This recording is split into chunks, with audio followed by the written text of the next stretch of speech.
ওং নমঃ ভগবতে বাসুদেবায়। শ্রীমদ্ ভগবদ্ গীতা অষ্টাদশ অধ্যায় মোক্ষযোগ। হরে কৃষ্ণ।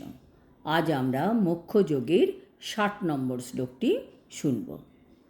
স্বভাবজেন কৌন্তেয় নিবদ্ধঃ স্বেন কর্মণা কর্তুং নেচ্ছসি জন্মহাৎ করিষ্যসি অবশ্যোপি তৎ। অনুবাদ: হে কৌন্তেয়, মোহবশত তুমি এখন যুদ্ধ করতে ইচ্ছা করছো না, কিন্তু তোমার নিজের স্বভাবজাত কর্মের বশবর্তী হয়ে অবশভাবে তুমি তা করতে প্রবৃত্ত হবে। তাৎপর্য: এই শ্লোকে ভগবান বলছেন, নিজের নিজের স্বভাবজাত প্রকৃতির বশে আমরা অনেক রকম কর্ম করে থাকি। যেমন কোনো ব্যক্তি অল্পেতে রেগে যায়। সে কোথাও যাওয়ার আগে মনে মনে ঠিক করে নিল যে সে আর রাখবে না, যে কোনোই কথা হোক না কেন সে শান্ত থাকবে। কিন্তু সেখানে যাওয়ার পর এমন কিছু আলোচনা শুরু হলো যেটা তার পছন্দ হলো না। তখন সে এত রেগে যাবে, উত্তেজিত হয়ে যাবে যে সে ভুলে যাবে যে সে আসার আগে কি প্ল্যান করেছিল।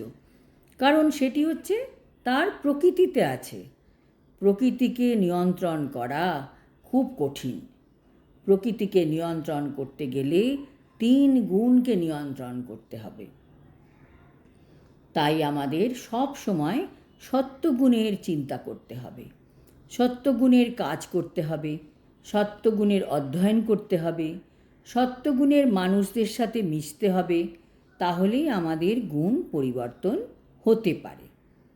সত্যগুণে পৌঁছতে পারলে তবে আমরা শুদ্ধ সত্যগুণে পৌঁছনোর চেষ্টা করতে পারব। ভগবান কৃষ্ণ অর্জুনকে বলছেন, তুমি হচ্ছ একজন ক্ষত্রিয়, তোমাকে তো যুদ্ধ করতেই হবে, কারণ এটাই তোমার প্রকৃতি। অর্জুন অনেক রকম কারণ দেখাচ্ছিলেন যুদ্ধ না করার। কৃষ্ণ বললেন, যদি তুমি এখানে যুদ্ধ না করো তবে তুমি যেখানে যাবে সেখানেই যুদ্ধ করবে, কারণ এটা তোমার প্রকৃতি। আর এখানে তো আমি তোমাকে বলছি যুদ্ধ করতে, এটা আমার নির্দেশ।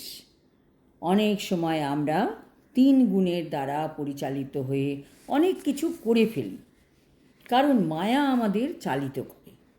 হয় মায়া, না হয় কৃষ্ণ। একমাত্র ভক্ত যিনি, তিনি স্বেচ্ছায় পরমেশ্বর ভগবানের নির্দেশ অনুসারে নিজেকে নিযুক্ত করেন। কাজেই তিনি তখন মহিমান্বিত হন। দ্বিতীয়, ভগবানের নির্দেশ আমাদের শুনতে হবে। হয় আমরা ভগবানের নির্দেশ শুনব, নয় মায়ার দ্বারা চালিত হব। যে কোনো একটা তো হবেই।